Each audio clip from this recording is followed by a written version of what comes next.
Hi welcome back to my channel. ఈరోజు కథ నీ మాయలో పడిపోతున్న ఒకటో భాగాన్ని వినేద్దాం. సమయం రాత్రి దాదాపు 10 గంటలవుతుండగా ఏసీపీ ఆఫీస్లో ఏసీపీ శరత్ చాలా కంగారుగా ఎవరితోనో ఫోన్లో మాట్లాడుతున్నాడు. ముందు అన్ని డోర్స్ దగ్గరున్న సీసీటీవీల ఫుటేజ్ అన్నీ చెక్ చేయండిరా అని, చెక్ పోస్టుల దగ్గర ప్రతి బండిని చెక్ చేయండి, అనుమానం వచ్చిన ప్రతి వాళ్ళని వస్తువుల్ని వెతకండి. లేదు అస్సలు వద్దు, మీడియాకి ఈ విషయం లీక్ అవ్వడానికి అస్సలు వీలేదు. కిడ్నాప్ అయింది సీఈఓ విరాట్ గారి అబ్బాయి. ఆ బాబుని క్షేమంగా విరాట్ గారికి అప్పగించే బాధ్యత మనదేనయ్యా. ఆ బాబు శరీరం మీద చిన్న గీత పడినా సహించేదే లేదు. ఒళ్ళు దగ్గర పెట్టుకుని జాగ్రత్తగా సిటీ మొత్తం జల్లెడ పట్టి మరీ వెతకండి. ఈ విషయం మీడియాకి తెలిసే ముందే మనం ఆ బాబుని వాళ్ళ డాడీకి అప్పగించాలి. అతని ముఖంలో టెన్షన్ కొట్టొచ్చినట్టు కనపడుతోంది. ఏసీ శుభ్రంగా పనిచేస్తున్నా కూడా అతనికి మాత్రం బీభత్సంగా చెమట పట్టేసి ఉంది. ఏసీపీ శరత్ విరాట్తో, విరాట్ సార్, మీకు బిజినెస్లో శత్రువులు చాలా ఎక్కువ. మిమ్మల్ని బిజినెస్లో ఫెయిర్గా ఎదిరించలేక ఎవరో మీ మీద పగ తీర్చుకోవడానికి మీ బాబుని అడ్డు పెట్టుకున్నారు. కొంచెం టైం ఇవ్వండి, ఎలాగైనా మీ బాబుని క్షేమంగా తీసుకొచ్చి అప్పగించే పూచి నాది అని దీనంగా చెప్పాడు. సామాన్య ప్రజలు పోలీసులు ప్రజాప్రతినిధులకి భయపడితే ఆ ప్రజాప్రతినిధులంతా భయపడేది మాత్రం ఈ బిజినెస్ మ్యాగ్నెట్లకే. వీళ్ళు తలుచుకుంటే ప్రభుత్వాలే కుప్పకూలిపోతాయి. అందుకే ఈ ఇండస్ట్రియలిస్టులకి ఏ మాత్రం చిన్న హాని జరిగినా ఆ ప్రభావం చాలా తీవ్రంగా ఉంటుంది.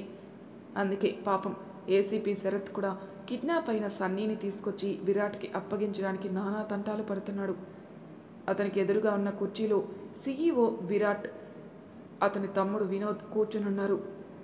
వినోద్ ముఖంలో కత్తి వేటికి నెత్తురు చుక్కలేదు. సన్నీ గురించి చాలా టెన్షన్ పడుతున్నాడు.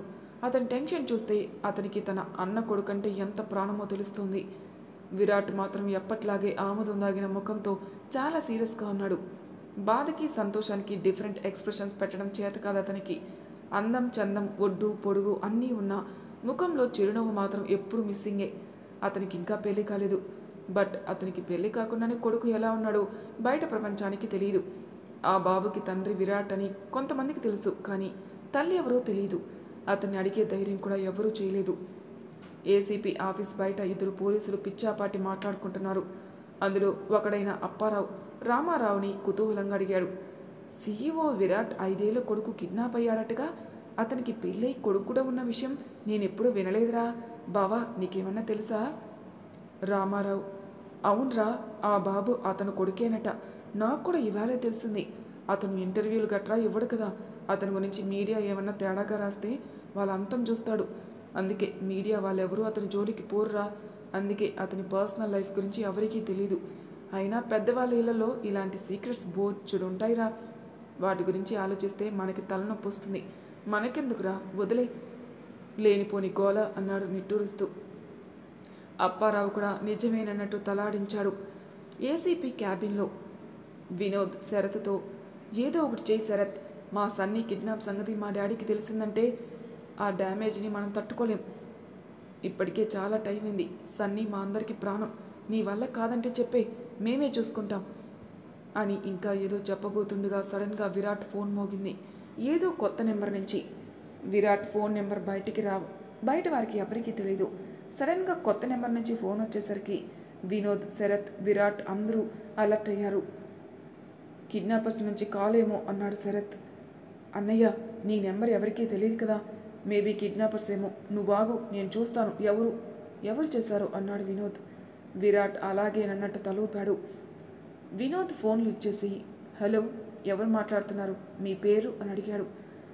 శరత్, విరాట్ కూడా ఆ ఫోన్ కాల్ ఎక్కడి నుండి వచ్చిందా అని నిశ్శబ్దంగా టెన్షన్గా వినోద్ కేసే చూస్తూ ఉన్నారు. అవతల వ్యక్తి, హలో సార్, నమస్కారం అండి, నా పేరు సింహాచలం అండి, ఈ పక్క సందులో అపార్ట్మెంట్లో వాచ్మెన్గా పనిచేస్తున్నానండి. ఇక్కడ మీ బాబుని ఎవరో కిడ్నాప్ చేయబోతే ఒక అమ్మాయి ఎక్కడి నుండో వచ్చింది. పాపం తన ప్రాణాలు కూడా లెక్క చేయకుండా ఆ బాబుని కాపాడిందండి. ఆ పిల్ల స్లో తప్పి పడిపోతూ ఆ బాబు తల్లిదండ్రులకి ఫోన్ చేయమని తన ఫోన్ ఇచ్చిందండి. ఈ బాబు ఏమో నెంబర్ నొక్కేసి నాకు ఇచ్చాడు మాట్లాడమని అని. ఈ బాబు మీ బాబే కదండి, పేరు అడిగితే అస్సలు చెప్పట్లేదండి, కొంచెం వచ్చి తీసుకెళ్ళండి మరి అని చెప్పాడు. వెంటనే వినోద్, అవును, ఆ బాబు మా బాబే, మీరు ఇప్పుడు ఎక్కడున్నారు? కొంచెం అడ్రస్ చెప్పండి, వెంటనే వచ్చేస్తాం. మేము వచ్చేదాకా మా బాబుని జాగ్రత్తగా చూసుకోండి. మీరు అడిగినంత డబ్బు ముట్ట చెబుతాం. మా బాబు ఇప్పుడు ఎలా ఉన్నాడు? క్షేమంగా ఉన్నాడు కదా అని అడిగాడు ఆతృతగా. ఫోన్లో అవతలి వ్యక్తి, డబ్బులదేముందండి, బాబు చక్కగా ఉన్నాడు. ఆ అమ్మాయి స్పృహ కోల్పోయింది పాపం. నేను ఇక్కడే పెరుగు ప్యాకెట్ కొనుక్కుందామని ఇక్కడికి వచ్చానండి. నేను చూశాను కాబట్టి సరిపోయిందండి.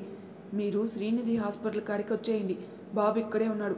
బాబుని మీకు అప్పగించేసి నేను చక్కా వెళ్ళిపోతాను అని చెప్పాడు. కరెక్ట్గా 10 నిమిషాల తర్వాత సన్నీ ఉన్న ప్లేస్కి చేరుకున్నారు విరాట్, వినోద్, శరత్, ఇంకా మరి కొంతమంది పోలీసులు. విరాట్ని చూస్తూనే జాంపండులా గుండ్రంగా ఉన్న సన్నీ పరిగెత్తుకొచ్చి కాళ్ళని చుట్టేశాడు. విరాట్ కూడా అమాంతం సన్నీని ఎత్తుకుని ఆర్ యూ ఆల్ రైట్ అని అడిగాడు. ఐ ఆమ్ ఫైన్ అన్నట్టు తలూపాడు. సింహాచలం జరిగిన విషయాన్ని పూసగుచ్చినట్టు తన యాసలో చాలా బాగా చెప్పాడు. కాకపోతే జరిగిన ఇన్సిడెంట్కి తానే హీరో అన్నట్టుగా కొన్ని యాడ్ చేసి మరీ చెప్పాడు. సన్నీ ఏడుస్తూ కింద స్పృహ తప్పి పడిపోయి ఉన్న ఆ అమ్మాయిని చూపించాడు. వినోద్, శరత్ ఆ అమ్మాయిని పరీక్షగా చూస్తూ ఉండగా సన్నీ గట్టిగా ఏడుస్తూ వాళ్ళ నాన్న చేయి పట్టుకుని ఆ అమ్మాయి దగ్గరికి తీసుకెళ్లి ఆ అమ్మాయిని హాస్పిటల్కి తీసుకెళ్ళమని సైగలతో గోల చేయసాగాడు. శరత్ ఆ అమ్మాయిని లేపడానికి ట్రై చేయబోతుంటే సన్నీ వారించాడు. శరత్నే కాదు, వేరే ఎవరిని ముట్టుకోవడం కాదు కదా, దగ్గర కూడా రానివ్వలేదు.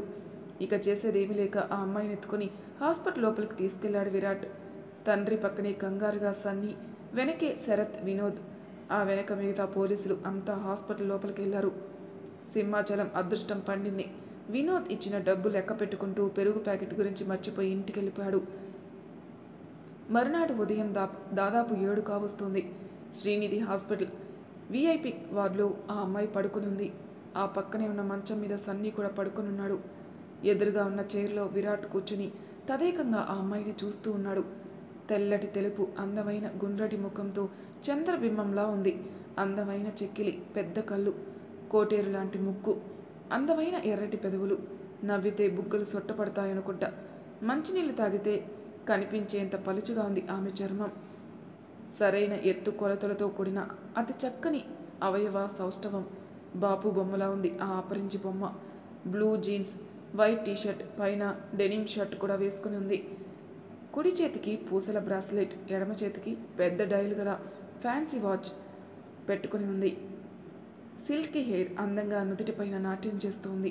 అన్నిటికన్నా ఆమె పాదాలు సింప్లీ సూపర్.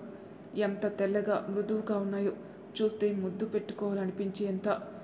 ఇవన్నీ విరాట్ ఫీలింగ్స్ అండోయ్. ఇంతలో బయట నుంచి వినోద్ లోపలికి వచ్చాడు. కుర్చీ లాక్కుని కూర్చుంటూ, అన్నయ్య, నువ్వు చెప్పినట్టే ఆ అమ్మాయి వివరాలు మొత్తం కనుక్కున్నా. ఆ అమ్మాయి పేరు మధు. తెలుగు సినిమాల్లో జూనియర్ ఆర్టిస్ట్గా గత ఏడాదిగా ట్రై చేస్తుందట పాపం. కానీ ఒక్క సినిమా అవకాశం కూడా రాలేదట. ఉండేది కృష్ణానగర్లో. వయసు 24. చదివింది డిగ్రీ. హాబీలు పాటలు పాడడం, డ్యాన్స్ చేయడం, ఇంకా అని ఏదో చెబుతూ ఉండగా మధు కొద్దిగా కదిలింది. వినోద్ చెప్పడం ఆపి ఆమె కేసు చూశాడు. ఏదో అనుమానం వచ్చినట్టయి వెంటనే తల తిప్పి తన అన్న కేసు చూశాడు. తన అన్న తదేకంగా ఆ అమ్మాయి కేసే చూస్తూ ఉన్నాడు. కళ్ళు ఆర్పడం కూడా మర్చిపోయినట్టున్నాడు. తన అన్న చూపు ఎప్పుడు లేనిది ఏదో తేడాగా ఉంది. ఎప్పటిలాగా సీరియస్గా చూడట్లేదు. చాలా జెంటిల్గా ఉన్నాయి అతని చూపులు. తన కళ్ళల్లో ఆమెపై ఇష్టం కనిపిస్తోంది. తనకి ఊహ తెలిసినప్పటి నుంచి తన అన్న ఏ అమ్మాయి కేసి ఇప్పుడు చూసినట్టుగా చూడనే లేదు. మొదట్లో తనకి డౌట్ ఉండేది, అన్నయ్య నిజంగా మగవాడేనా అని. సన్నీ తన అన్న కొడుకే అని తెలిసాక ఆ డౌట్ పోయింది. అన్నయ్య చెప్పాలే కానీ 1,000 మంది అమ్మాయిలు లైన్లో నించుంటారు. బట్ ఎందుకో అన్నయ్యకి ఏ అమ్మాయి నచ్చట్లేదు. ఈ అమ్మాయి కొంపదీసి అన్నయ్యకి నచ్చేసిందా? అంత లేదులే, సన్నీని కాపాడింది కదా పాపం. అది కృతజ్ఞతతో కూడిన చూపు అయి ఉంటుందిలే. అయినా అన్నయ్య లాంటి వాళ్ళని అనుమానిస్తే కళ్ళు పోతాయి అనుకున్నాడు. కానీ అన్నయ్య ఈ లోకంలో లేడే. కళ్ళు అర్పడం మర్చిపోయి మరీ ఆ అమ్మాయిని సైట్ కొడుతున్నాడు. ఇది ఇష్టంతో కూడిన చూపా లేక కృతజ్ఞతతో చూడిన చూపా? అసలు అర్థమే కావట్లేదు. ఈ టైంలో ఏమన్నా చెప్పినా ఎనర్జీ వేస్ట్ తప్పితే అన్నయ్య బుర్రలోకి వెళ్ళలేవు. అందుకే అన్నయ్య పక్కనే ఉన్న చైర్ లాక్కుని తను కూడా వాగడం ఆపి నోరు మూసుకుని కూర్చున్నాడు. కాసేపట్లో మధుకి మెలకు వచ్చింది, కానీ ఇంకా పూర్తిగా నిద్రమత్తు వదలలేదు. నెమ్మదిగా కళ్ళు తెరిచి చూసింది. కొత్త పరిసరాలు చూసేసరికి ఒక్కసారిగా నిద్రమత్తు వదిలిపోయింది ఆమెకి. ఒక్కసారిగా లేచి కూర్చుంది. రూమ్ మొత్తం ఖాళీ చూసింది. ఎదురుగా ఉన్న 2 కుర్చీల్లో 2 ఆజానుబాహులు తననే చూస్తూ కూర్చునున్నారు. దెబ్బకి లేచి కూర్చుంది. తన పక్కనే ఉన్న బెడ్ మీద నిన్న రాత్రి తను కాపాడిన జాంపండు లాంటి అబ్బాయి నిద్రపోతున్నాడు. అతన్ని చూడగానే ఆమె పెదవులపై అప్రయత్నంగా చిరునవ్వు విరిసింది. మీరు ఈ బాబు ఫ్యామిలీయేనా అని అడిగింది వాళ్ళని. ఎప్పుడూ అన్నయ్యకి సమాధానాలు ఇవ్వడం అలవాట్లేదు కదా. ఆమె అడిగిన ప్రశ్నకి ఆన్సర్ చెప్పడానికి వినోద్ సిద్ధపడుతూ ఉండగా అన్నయ్య కంఠం వినిపించింది. అవును మధు, వాడు నా కొడుకే, పేరు సన్నీ. వాడిని ఆ కిడ్నాపర్స్ చెర నుండి చాలా ధైర్యంగా కాపాడినందుకు చాలా థ్యాంక్స్. సీసీ కెమెరా ఫుటేజ్ మొత్తం చూశాను. You are amazing. చాలా కష్టపడి వాడిని కాపాడావు. నీకు ఎన్నిసార్లు థ్యాంక్స్ చెప్పినా తక్కువే అన్నాడు చిరునవ్వుతో. ఆశ్చర్యపోవడం వినోద్ వంతైంది. అసలు తనన్న న్యాచురల్గా వాక్యాలే మాట్లాడే. ఎప్పుడో ఒకసారి ఎంతో అవసరమైతే పొడి పొడిగా 4 అక్షరాలు మాట్లాడే తనన్న బాబోయ్ ఇన్ని వాక్యాలు మాట్లాడా.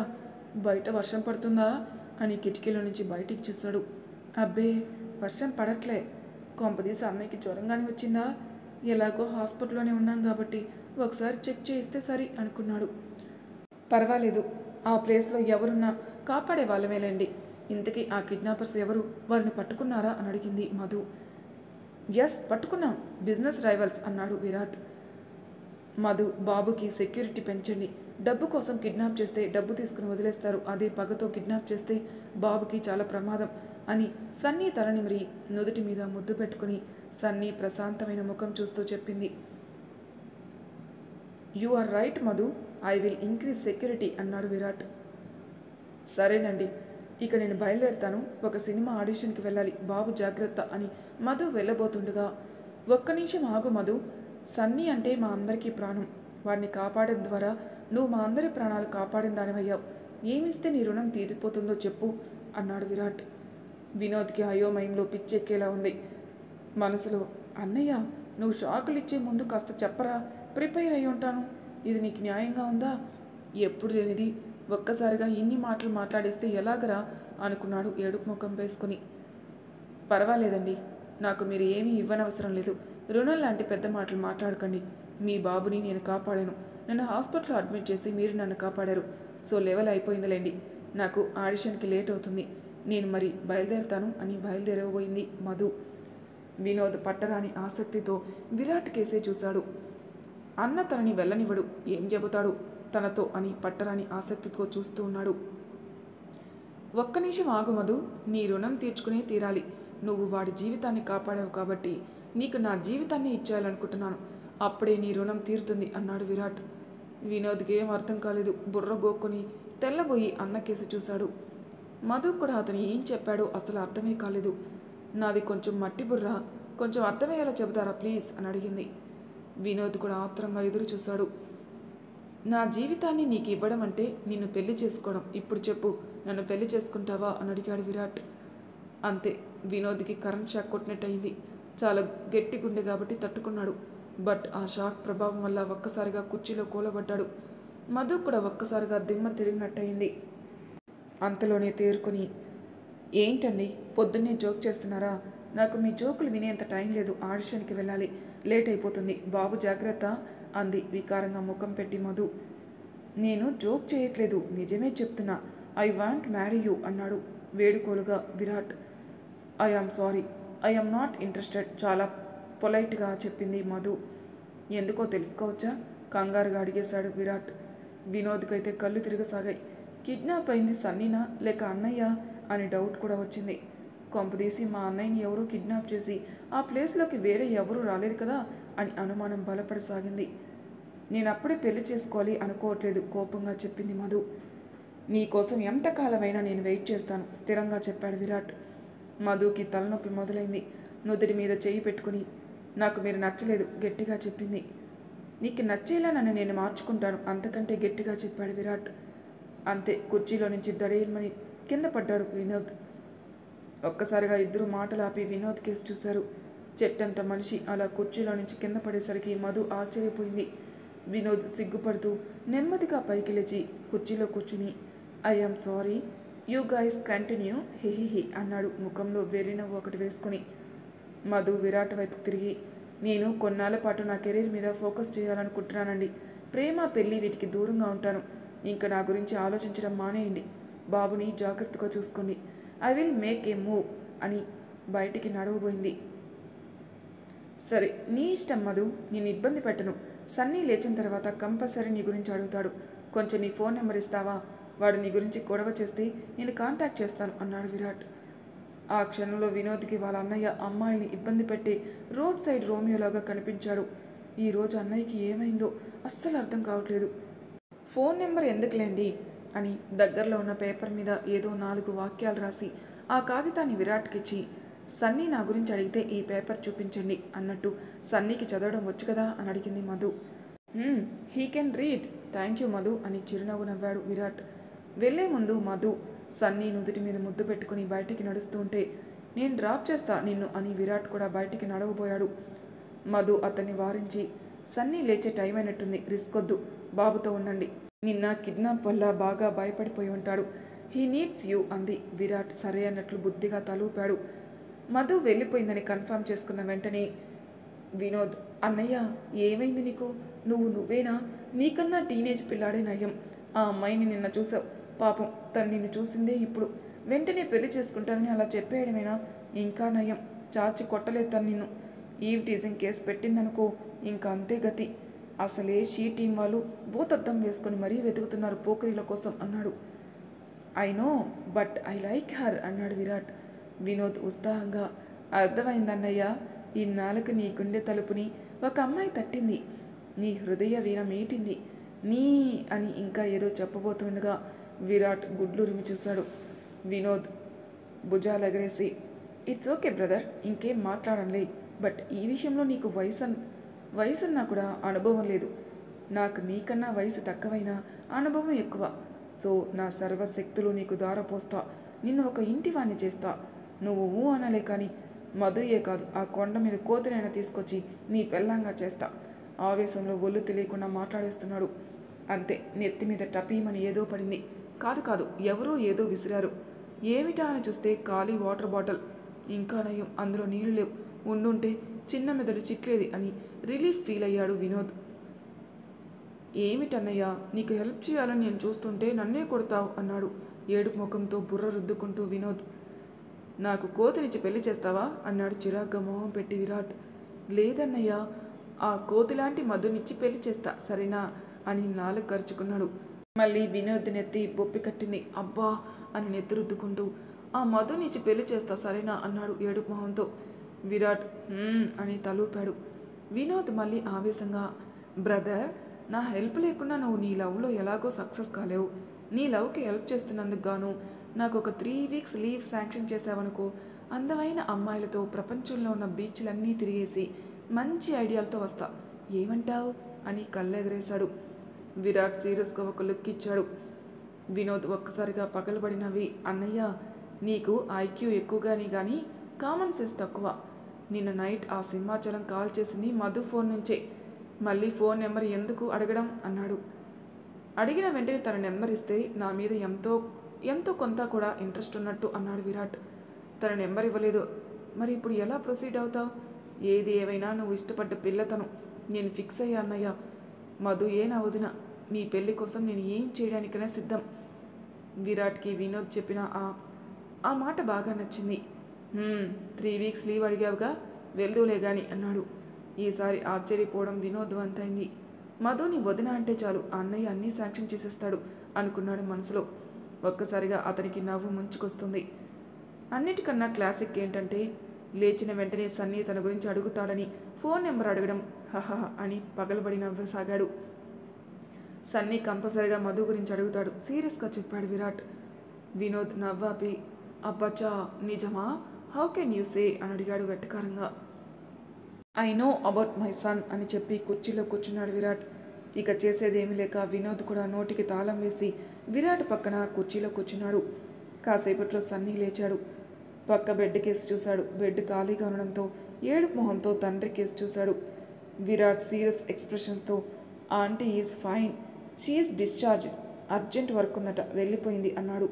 సన్నీ పరిగెత్తుకొచ్చి విరాట్ మొబైల్ తీసిచ్చాడు. కాల్ చేయమని సైగ చేస్తూ, ఆంటీ నెంబర్ నా దగ్గర లేదు, మొహంలో ఏ ఎక్స్ప్రెషన్ లేకుండా చెప్పాడు విరాట్. వినోద్కి నోట మాట రాలేదు. కళ్ళు గుండ్రంగా తిప్పి ఆశ్చర్యంతో అన్న కేసు చూశాడు. సన్నీ విరాట్ కేసు కోపంగా తినేసేలా చూశాడు. మళ్ళీ మొబైల్ తీసుకుని కాల్ రిజిస్టర్ ఓపెన్ చేశాడు. నిన్న కాల్ రిజిస్టర్ మొత్తం డిలీట్ అయిపోయింది, కామ్గా చెప్పాడు విరాట్. ఆ మాట విన్న సన్నీ పట్టరాని కోపంతో టేబుల్ మీద ఉన్న వస్తువులన్నీ కిందికి విసిరేయసాగాడు. వినోద్ పిచ్చ షాక్. ఆంటీ వెళ్లే ముందు నీకు ఇవ్వమని మెసేజ్ రాసిచ్చింది అన్నాడు కూల్గా విరాట్. వెంటనే చేస్తున్న పని ఆపేసి సన్నీ పరిగెత్తుకొచ్చేశాడు. కింద పడేసినవన్నీ సర్ది ఇస్తా అన్నాడు సీరియస్గా సన్నీ వాళ్ళ డాడీ. సన్నీకి పిచ్చ కోపం వచ్చింది. నాన్నకి బుద్ధి చెప్పడానికి తొందరగా పెద్దయిపోవాలనుకున్నాడు కసిగా. ఇంకా చేసేదేమీ లేక అన్ని వస్తువులు యథాస్థానంలో పెట్టి మళ్ళీ తండ్రి దగ్గరకొచ్చాడు ఆ పేపర్ కోసం. గుడ్ అని ఆ పేపర్ తీసిచ్చాడు విరాట్. చాలా సంతోషంగా పట్టరాని ఉత్సాహంతో ఆ పేపర్ ఓపెన్ చేశాడు Sunny. Hi Sunny, you are too cute and amazing. Love you so much my boy. Be a good child. We will meet again. Bye for now. Lovingly yours Madhu aunty. ఆ letter చూస్తూనే సన్నీ సంతోషానికి హద్దులు లేవు. ప్రపంచాన్ని జయించినట్టు వెలిగిపోతుంది వాడి మొహం. సన్నీ, ఏది ఆ లెటర్ బాబాయ్కి చూపించు ఒకసారి అని కుతూహలంగా అడిగాడు వినోద్. సన్నీ సీరియస్గా వినోద్ కేసు చూస్తూ ఆ పేపర్ మడత పెట్టి తన పాకెట్లో పెట్టుకున్నాడు. వినోద్ మనసులో ఈ అబ్బా కొడుకులు ఇద్దరూ ఒకటే అని కసితీరా తిట్టుకున్నాడు వినోద్. మరి తర్వాయి భాగంలో ఏం జరుగుతుందో నెక్స్ట్ ఎపిసోడ్లో తెలుసుకుందాం. అంతవరకు నా ఛానల్ సబ్స్క్రైబ్ చేయని వాళ్ళు ప్లీజ్ సబ్స్క్రైబ్ చేసుకోండి. లైక్ చేసి షేర్ చేయండి. మీ అభిప్రాయాలు నాకు కామెంట్ రూపంలో తెలియజేయండి. Thank you for listening.